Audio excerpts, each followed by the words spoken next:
Good day to you. You know, eating in France is quite the experience. First of all, if you're going to do it the French way, you've probably got to have 3 to 4 hours at your disposal. When you arrive at the restaurant, you'll be seated by a waiter who's going to be probably wearing, if you're in the big city, Paris or other larger cities, Lyon, other ones, you're going to have a waiter who's going to have the classic French apron, the black apron, and they're going to be dressed in a very sharp white shirt with probably a black vest. And they're going to come over to you and you're going to be seated and then they're going to disappear. And they're going to be gone 5, 10, 15 minutes. You're going to wait. Finally, they'll come back. They'll take your wine orders and then they'll come back after you've ordered and they'll let you taste the wine and they'll present the wine to you and then you'll do a nosing of the wine and then you'll finally decide whether you want the wine and then they go away and then they come back and then you order the appetizer. Then they go away and they come back. You get the idea. It's a long time to eat a French meal. And most people are saying, boy, the service in that French restaurant was terrible. In actual fact, that's the way that the French like to eat. They think that eating a meal should be spread out over a long period of time and that a couple who's going out to eat should have some time to themselves before the waiter intrudes. And when the whole thing is done, after you've had these several courses that the body has to adjust to, not all at one time, then you're going to have a digestive. And a digestive is a drink that you drink at the very end, which is supposed to clear out your system. It's an alcohol that's usually coming from a fruit. My friend in France was growing a bottle actually on a tree limb for a pear tree, and the pear was growing inside of the bottle, and that's where it was fermenting, and that's how he's making his digestive. So that's a very strange way for us Americans to eat. We're used to putting our food in cup holders in cars, right? We're used to sitting down and eating and standing up very quickly as soon as we're done and moving on so we can clear those tables out. It's a way of eating that has been changed in many ways by advertising. Because with all these McDonald's ads going into France, showing people sitting there in their cars eating or getting something quick and eating, it's going against the way that France eats. And so France has a tension there between these two cultural clashes between the American way of eating and the French way of eating, and it's taking place in the sphere of media. And that's what this chapter is kind of about. It's called Contact Between Cultures, but what this chapter is really looking at is when there is contact, what kinds of interruptions do we have in each other's cultures and what factors influence whether those interruptions are likely to take place? Will France actually change its style of eating, a country that has such an old, long, and historical culture, uninterrupted culture as far as invasions go? Will France be able to withstand a new way of eating that's presented in advertising? That's what we'll have to see over time. So let's take a look at the first way that cultures came into contact. It was through colonialism. Colonialism, that period in the 1500s and 1600s and the 1700s, and really driven by powerful navies from European nations, and the desire to explore other lands and the desire to bring back riches. Started with Portugal, and then came Spain. England was there as well, really the UK, but England was the driver, and the Netherlands, another one, and France, of course. These are the main colonial powers. And they would create what are called contact zones. It's a term that you can still use today, and I think it's a great term to use when you talk about social media. This is the place where people come together and come into contact with each other. So it could be the market. It could be the quad if you go to ESU. It could be the cafeteria. It could be a park that's in the middle of town. It could be a city square. It could be your Facebook page. It could be your Instagram page. It could be Reddit. It could be anything on the internet. It's a contact zone where people come together, and the colonialism created a lot of that. It created a lot of contact between people who otherwise wouldn't be making contact. The colonial people, the ship sailors, the slaves that were captured, the Native Americans that were later butchered. I'm using very harsh terms, and I feel that I have to here, but the contact zone that resulted from that is also something that should be reckoned with, because you have the exchanging of customs. Native Americans and settlers did exchange, pelts, made into hats, by Indians who were exchanged with food from Europe. So we have contact zones creating an interchange between people. But unfortunately, Native Americans, as we've said repeated in this class, were not treated with dignity and respect. They were disbanded. They were sent on a trail of tears. They were looked at as savages. They were even asking questions, are Indians rational human beings? And the answer was implied to be no if you asked that question. Another peoples, two other peoples are talked about that were also had of similar plights to Native Americans, or one being Hawaii. Hawaii has a native Hawaiian population. Hawaiian, a 50th state of the United States, but if you look at it on the map, you see how truly far away it is. Hawaii is so far away from the United States. It's amazing that the U.S. has a state under our umbrella, just geographically speaking. And Hawaii had a ruling class that has been, and other classes of people. There was a hierarchical society in place before it was settled, and by Captain Cook, another explorer that we haven't mentioned, going around from England and explored Hawaii, and the U.S. purchased it. And Captain Cook also went to Australia. That's the next country, which has an Aboriginal population, Aborigines, native population to Australia as well. A similar plight to native indigenous peoples in Mexico, same to Canada. Same as the Sami in a way, not quite so much. In the northern Nordic countries, the Aboriginals have a lower class standing in Australian society and are seen as more primitive and have more difficulties with alcoholism and jobs and struggling with the rules of the current society. Yeah, one could say. Now, a concept that the book dives into next is called cultural imperialism, and I want to talk about that myself because it's a very interesting term to me. If a country's imperial, what that means is it thinks that it has a right to conquer other countries, so it uses its military might to do that. Cultural imperialism is a brand new kind of imperialism. It's an imperialism that is not achieved by military might. It's an imperialism that slides in through the back door, and it slides in mostly through media. I gave an example a few moments ago of France, and that's really what culturalism is. It's where an advertisement is carrying into another country a way of behaving and thinking that is foreign to that country, France in this case, eating fast. That's cultural imperialism, goes into the country. So when you see a lot of U.S. movies going around the world, as you do, you go to any small town and there will be a theater and there will be a U.S. Movie showing in that theater. If you go to any European country, on almost every single evening, you can find tons and tons and tons of U.S. television shows automatically. Current shows. You can see the latest episode of The Big Bang Theory in England on TV at night. And in general, American sports carrying NFL games over to other countries, and baseball having players coming from the Caribbean and all over the place. The U.S. is constantly churning out media products that are going around the world. And with those media products, people are depicting lifestyles like this lifestyle right here, this shirt right here. This is a polo style shirt. It's a collared shirt, and it's an expensive shirt. It's a shirt that would not have been worn in Kenya until perhaps Kenya is now getting a lot of sports where athletes are wearing these kinds of shirts, golfers wearing these kinds of shirts, primarily through U.S. golf tournaments being seen in Kenya.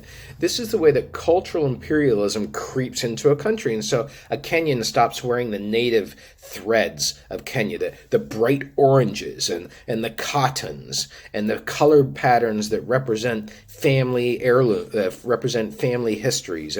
That starts to go away, gets replaced by Western clothes, which aren't even made in the United States. This shirt, I don't know where it's made, but it's probably made in the Philippines or made, or the textiles are gathered in maybe Vietnam, and then it's assembled in Mexico and then sold in Kohl's in East Stroudsburg. I don't know. So cultural imperialism sneaks in through the back door, and it changes a way of life. And that the question that a country has is, do we have a strong enough culture to withstand it? Do we really want to end up giving up our native dress? Do we really want to end up giving up the way that we eat and why we eat that way? Similar to cultural imperialism, you have a concept that's called development communication. And this is a theory that countries that need still to develop, they're called developing countries, not third world countries. Third world countries is totally derogatory. It's like saying you aren't even in the first or the second world, you're in the third world.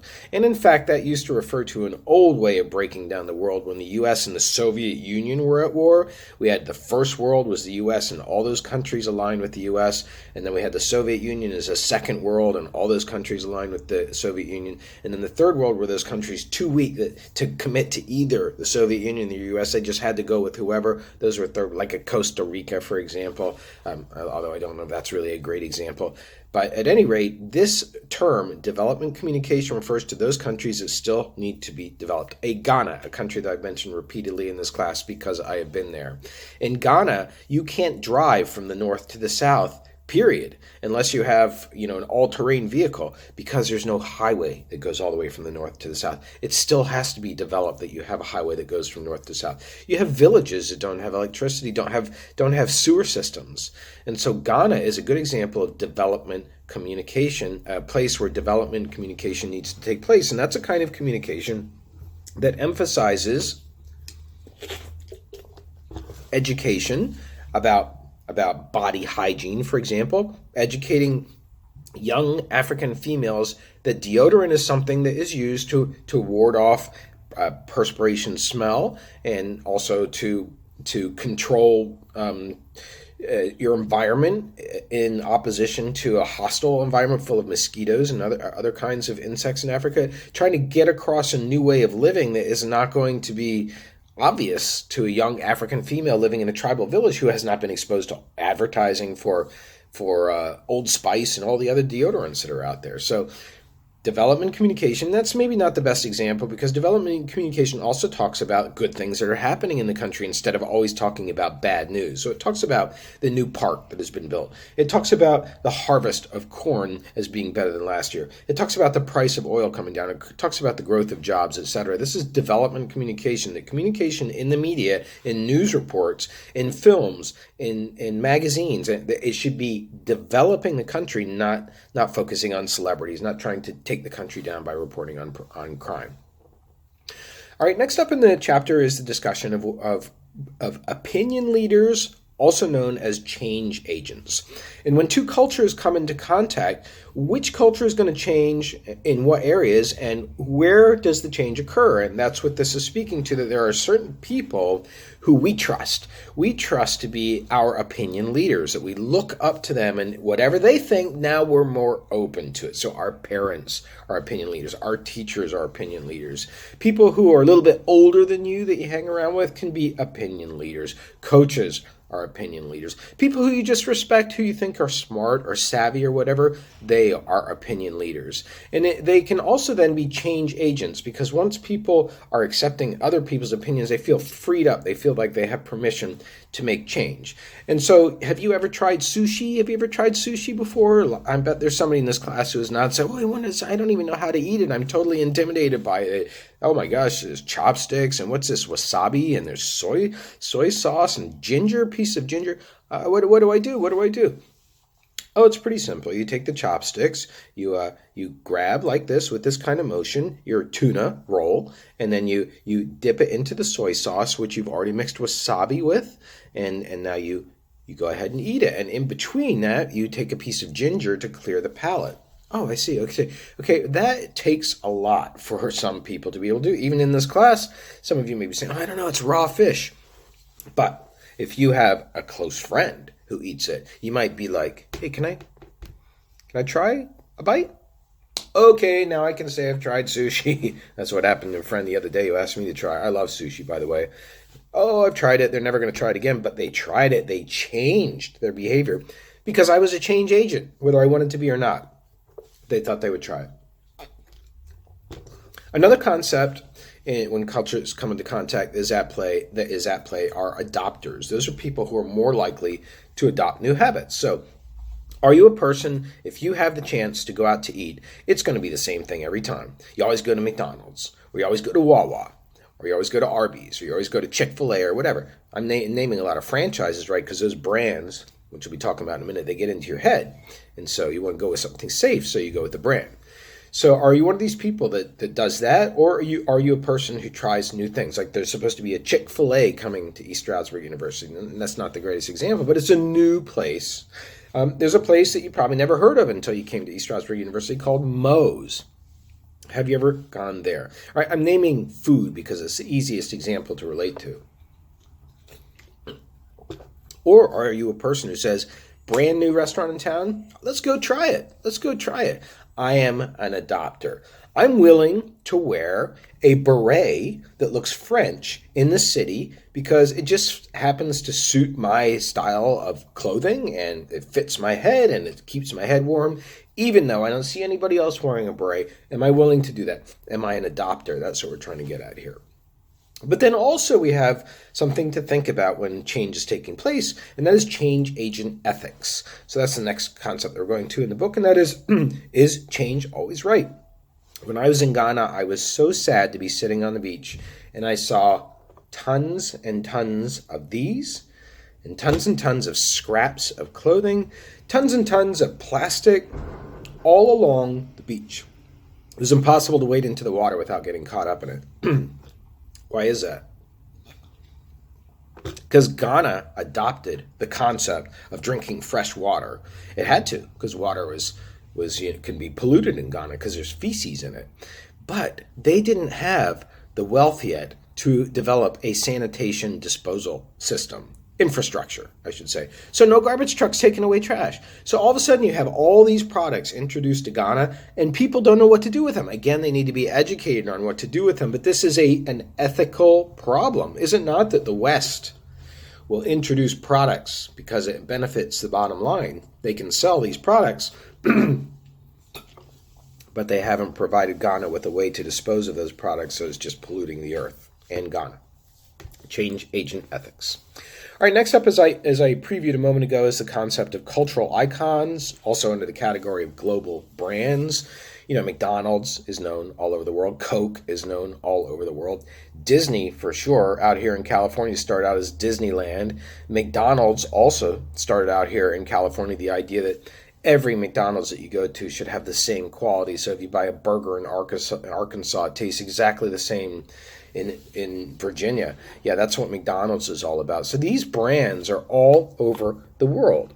And these brands also export culture, as we have mentioned earlier under cultural imperialism. When you're showing that McDonald's brand across the world, when you're showing Coke and a smile, when you're showing Nike and let's do it, you are communicating an attitude. You're communicating a particular posture of that brand that is entering into another culture and spreading the culture that is behind the Coke symbol, right? That Coke glass, I think I have one.